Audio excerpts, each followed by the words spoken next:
আজি ৰাজ্যপালৰ ভাষণত ধন্যবাদ খোজৰ প্ৰস্তাৱ আপোনালোকৰ এই বিষয়টোত আপোনালোকে কেনেদৰে প্ৰতিক্ৰিয়া ব্যক্ত কৰিলে আৰু সমগ্ৰ বিষয়টো সন্দৰ্ভত মই প্ৰথমতে আপোনালোকক এটা কথা কওঁ যে ৰাইজৰ দলে আমি বিচাৰো যে মহিলাসকলৰ কাৰণে আসন সংৰক্ষণ 50% হওক।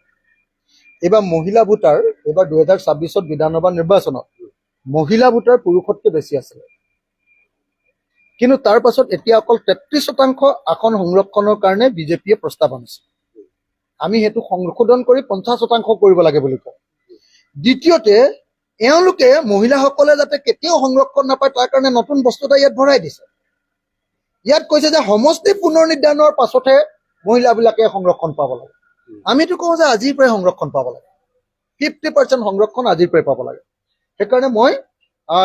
সেইকাৰণে আপোনালোকক কওঁ যে আজি যি ৰিজলিউশ্যন বা সংকল্প প্ৰস্তাৱ মেডাম অজন্তা নেওগে আনিছে, সেই প্ৰস্তাৱক আমি সমৰ্থন কৰিও তাক বৃদ্ধি কৰিবৰ কাৰণে এই সংখ্যাটো পাৰ্চেণ্টেজটো 50%লৈ বৃদ্ধি কৰিবৰ কাৰণে সংৰক্ষণ আৰু লগতে মানে পিছত নহয় আজিৰ দিনটোৰ পৰাই সংৰক্ষণৰ ব্যৱস্থা আৰম্ভ কৰিব লাগে বুলি মই দাবী জনালো। কিয় তেওঁলোকে সমষ্টি দ্বিতীয় বস্তুটো হ'ল যে আপোনাৰ ইউচিচিখনৰ কিবা মতলব আছে নেকি? আপুনি চাওক, ইউচিচিখন মই পঢ়ি যেতিয়া চালো, ওপৰৰ পৰা পঢ়ি চালো, ইউচিচিখনতো একোৱেই নাই, ঘোঁৰাৰ ঘাস কাটিবলৈ আনিছে।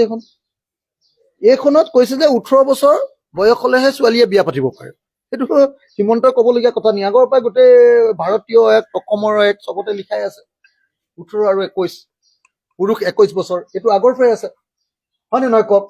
এতিয়া হিমন্ত বিশ্ব শৰ্মাই আকৌ নতুন বোলে ইউচিচি আনিব লাগে 18 বছৰ ছোৱালী 21 বছৰ ল'ৰা বিয়া পাতিবৰ কাৰণে। এনেকুৱা ধৰণৰ দগধা কথা কৈ এই বিধানসভাৰ সময় নষ্ট কৰিছে নে নাই আপোনালোকে কওক। দ্বিতীয় বস্তুটো কৈছে আপোনালোকে চাওক যে ইউচিচিক কৈছে বোলে বহু বিবাহ কৰিব নোৱাৰিব, আৰু যোনে বহু বিবাহ কৰিব, দুজনী ছোৱালী যদি আপোনালোকে বিয়া পাতে কোনোবাই, তেতিয়াহ'লে 7 বছৰ জেল হ'ব বুলি কৈছে। সেইটোতো আমি 2025 চনত the Assam prevention of polygamy act 2025 আনি তাতেই লিখি আমি এক কৰি পেলালো যে কোনোবাই 2বাৰ বিয়া পাতিবিতো, 3বাৰ বিয়া পাতিবিতো 7 বছৰ জেল। এইটো আকৌ ইউচিচি আনিবলৈ কি প্ৰয়োজন আছে? এই ইউচিচিখনত আহিলে কি নতুন বস্তু? অকল লিভিং টুগেডাৰ এনে আছে, খালি ইয়াত কৈছে যে ৰেজিষ্টাৰ কৰিব লাগিব, পুলিচে যাতে অলপ পইচাটো খাব পাৰে, বুজা নাই? পুলিচৰ যাতে পইচাটো খাব পাৰে, হোম ডিপাৰ্টমেণ্টে গোটেই ল'ৰা ছোৱালীক এতিয়া গোটেই দিগদাৰ কৰিব, হোটেলে চোটেলে গৈ, গোটেই ভাড়াঘৰ হোটেলে চোটেলে গৈ গোটেই ল'ৰা ছোৱালী বিলাকৰ পৰা পুৰা পইচা তুলিব এতিয়া পুলিচে। এই তহঁতৰ ৰেজিষ্টাৰ আছে নাই চাওঁ। ল'ৰা ছোৱালী আৰু এইটো দেখিয়ে ভয়তে পইচা দিব, গোটেই হুলস্থুল হৈ, বুজা নাই? পইচা তুলিবৰ কাৰণে ইউচিচিত এইটো ব্যৱস্থা কৰিছে। 1 2 নম্বৰ কথা কৈছে যে নহয় বাচ্ছাটো হ'লে লিগেল হ'ব, ঠিকে আছে, বাচ্ছাটোতো লিগেলে হ'ব, এনেও লিগেল হ'ব। দ্বিতীয় কথাটো তাত যিটো কৈছে যে আগতে ডাইভৰ্চ কৰিলে যদি ছোৱালীয়ে ডাইভৰ্চ কৰে, ছোৱালীয়ে কম্পেনচেশ্যন দিব লাগে, ক্ষতিপূৰণ। ল'ৰাই ডাইভৰ্চৰ প্ৰপ'জেল দিয়ে, ল'ৰাই কম্পেনচেশ্যন দিব লাগে।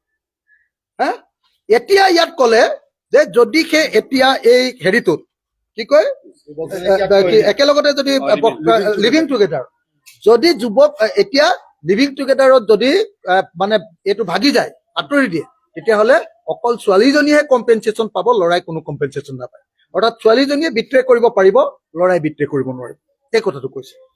তাৰ পাছত এতিয়া লাষ্ট আৰু এটা বস্তু, মুছলমানসকলক মানে এনেইতো আনিছেতো মুছলমান বিলাকক ডিষ্টাৰ্ব দিব পাৰো নেকি বুলি ভাবি, হয় নে নহয়? এইখনতো আনিছে যে হিন্দু মুছলমান ৰাজনীতিটো মাজে মাজে কৰি থাকিব লাগে। তো ইয়াত কি আনিলে? এটাই বস্তু, শৰীয়ত আইনত কৈছে যে কি কয় আপোনাৰ যে বিয়া হৈ গ'লে ছোৱালীজনীয়ে দেউতাকৰ প্ৰপাৰ্টি, দেউতাকৰ ঘৰৰ প্ৰপাৰ্টি আধা পায়, ল'ৰাটোতকে আধা পায়। এতিয়া ইয়াত কৈছে বৰাবৰ হ'ব, সমানে পাব। এইটোৱে ডিফাৰেঞ্চ। এইটো আনিবৰ কাৰণে ইমান ডাঙৰ ইউচিচি ঢোল পুতাৰ কি প্ৰয়োজন আছিলে? হিমন্ত বিশ্ব শৰ্মাই নিজৰ নামটো দিল্লীত উলিয়াবৰ কাৰণে, হিমন্ত বিশ্ব শৰ্মাই কেতিয়াবা চান্স পালে কেন্দ্ৰীয় কেবিনেটত সোমাব পাৰো নেকি বুলি ভাবে, আৰু সংঘ পৰিবাৰ RSS আৰু বিজেপি মামাই, বুজিছেনে নাই, এই নৰেন্দ্ৰ মোদী আৰু অমিত শ্বাহক তেল মাৰিবৰ কাৰণে এইটো আনিছে, তাৰ বাহিৰে বেলেগ একো নাই। আজি আপুনি সদনত মূল্য বৃদ্ধিক লৈ প্ৰতিবাদ কৰিলে, তাত এটা বিশেষ কথা লিখিছে আপুনি, বাৰদেউ 1250 টকা দিছো, এতিয়া কি আপুনি মানে কথাটো অকমান বুজাই দিব নেকি? মানে মই কৈছিলো যে আপোনালোকক বাৰম্বাৰ এটা কথা কৈ আছো যে অসমত পেট্ৰল আৰু ডিজেলৰ মূল্য বৃদ্ধি আৰু গেছ চিলিণ্ডাৰৰ মূল্য বৃদ্ধি নকৰিলে অসমীয়া মানুহ মৰিব। পেট্ৰলত যে মূল্য বৃদ্ধি হৈছে, কেন্দ্ৰীয় চৰকাৰে পেট্ৰলৰ ওপৰত টেক্স লয় 19 টকা, ৰাজ্য চৰকাৰে লয় 18 টকা। এটা ভেট, এটা হ'ল এক্সাইজ ডিউটি। এই দুইটা যদি উঠাই দিয়ে তেতিয়াহে আমি 65 টকাত ডিজেল আৰু 65 টকাত পেট্ৰল পাম। মূল্য বৃদ্ধি ৰোধ কৰিবলৈ এইটো কাম কৰি দিলে হ'ল। এই সংকটকালীন অৱস্থাত এইটো কৰাৰ কি অসুবিধা আছে কওক?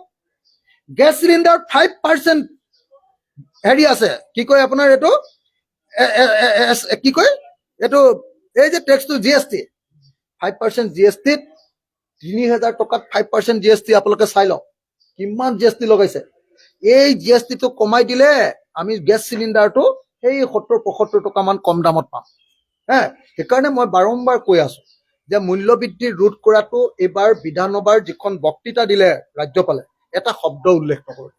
গতিকে যিখন বিধানসভাত মূল্য বৃদ্ধি সম্পৰ্কে আটাইতকৈ সংকটৰ কালত এটা শব্দ উল্লেখ নাই, সেইখন বিধানসভা, সেইখন চৰকাৰ কেতিয়াও ৰাইজৰ চৰকাৰ হ'ব নোৱাৰে। কথাটো সেইটোৱে। BPF চিণ্ডিকেট সন্দৰ্ভত BPF চৰণ বৰুৱাই কৈছে আপুনি ভিত্তিহীন কথা কৈছে। বৰুৱাই সেইখিনি কথা মানে মই খোলাখুলিকে এটা কথা কৈছো যে হিমন্ত বিশ্ব শৰ্মাই BPF-ক ট্ৰেন্সপৰ্ট ডিপাৰ্টমেণ্টটো দি হাগ্ৰামা মহিলাৰী আৰু হিমন্ত বিশ্বই লগ লাগি অসমলৈ সোমাই অহা চব গাড়ীৰ ওপৰত কৰ লগাই, অবৈধ টেক্স, গুণ্ডা টেক্স লগাই চব অসমৰ বস্তুৰ ওপৰত দাম বঢ়াই দিছে। সেইকাৰণে মই বাৰম্বাৰ কৈছিলো যে BPF-ৰ পৰা ট্ৰেন্সপৰ্ট ডিপাৰ্টমেণ্টটো কাঢ়ি আনিব লাগে আৰু শ্ৰীৰামপুৰ আৰু বক্সিৰহাটত যি 2 নম্বৰী গেট বহুৱাইছে সেই গেটকেইখন বন্ধ কৰিব লাগিব। মই এতিয়ালৈকে বিধানসভাতে কৈ আছো, কেইদিনমানৰ পাছত হাজাৰ হাজাৰ মানুহ লৈ তাত যাম, বন্ধ কৰাম আৰু বস্তুৰ দাম কমাম। মই মুখ্যমন্ত্ৰীক সাৱধান কৰি দিছো, আপুনি চিণ্ডিকেট ৰাজ বন্ধ কৰক। আপুনি গৰুৰ চিণ্ডিকেট কৰি আছে, মহৰ চিণ্ডিকেট কৰি আছে, আপুনি চুপাৰীৰ চিণ্ডিকেট কৰি আছে, আপুনি কয়লাৰ চিণ্ডিকেট কৰি আছে, আপুনি মাছৰ চিণ্ডিকেট কৰি আছে, আপুনি গাহৰিৰ চিণ্ডিকেট কৰি আছে, আপুনি কণীৰ চিণ্ডিকেট কৰি আছে, আনকি আপুনি গোমাতা বুলি কোৱা গৰুৰ চিণ্ডিকেট কৰি আছে আৰু এইটো BPF-ৰ লগত লগ লাগি কৰি আছে। এইটো বন্ধ কৰক। সেইকাৰণে এতিয়া মুখেৰে কৈ আছো, তাৰপিছত আন্দোলন কৰিম। আছিল অখিল গগৈ তেওঁ বিভিন্ন ধৰণৰ অভিযোগ উত্থাপন কৰিছে আৰু বিধানসভা চৌহদৰ পৰা আমি আপোনালোকক দেখুৱাইছো এই দৃশ্য।